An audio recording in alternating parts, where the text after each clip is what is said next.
So if you're topping off hydraulic fluid on your Bobcat, you got your gauge here, and this one here is at the bottom end of the green, almost in the red.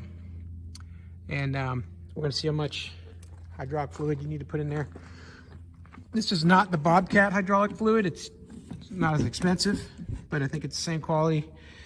It's got anti-wear, ISO 46, so AW 46, which should be equivalent to the Bobcat oil. You'll have all kinds of guys debating to only use the Bobcat hydraulic fluid or never use it, but whatever. Out here, it's a 2-hour drive to get to the Bobcat dealership, and this Napa store is down the road, so AW 46 it is. We'll go ahead and pour some in here and see how much it takes to get that line up from that top of the red into the operating range, at the top of the operating range.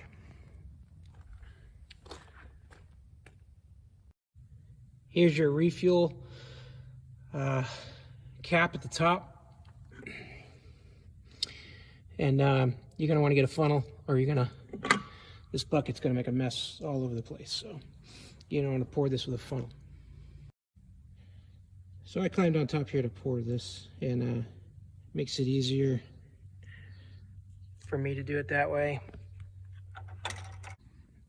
And when you're pouring from a full bucket like this, you're not going to want to put the spout at the bottom. Put it at the top, and then you can control the flow rate as you're filling it up. You go nice and slow, and you can have somebody watch the meter for you, the gauge, and see that you've got it topped off, and then you know when to stop. And like I said, put the bucket with the spout at the top, use a funnel, make your life easier, and you can control the pour that way. And seal your hydraulic fluid bucket up right away so you don't get moisture in there, and try to keep it in a place where the temperature doesn't change a lot, so you don't get moisture in the bucket and be pouring water into your Bobcat next time you need to put some more oil.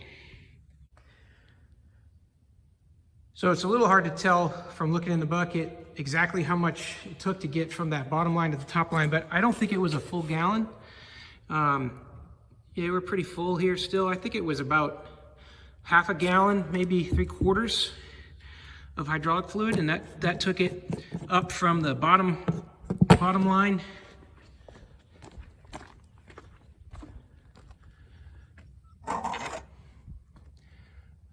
all the way up to full.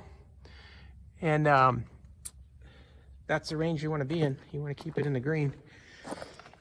But I only think it took about less than a gallon. Probably took 2/3 of a gallon, maybe half to get to there. So if you get to the bottom line there and you're worried about it and you don't have access to a big 5-gallon jug, you can go with a 1 gallon or get a 2.5 gallon purchase, and you'll be able to top it off no problem. Anyways, hope that helps. Have a great day.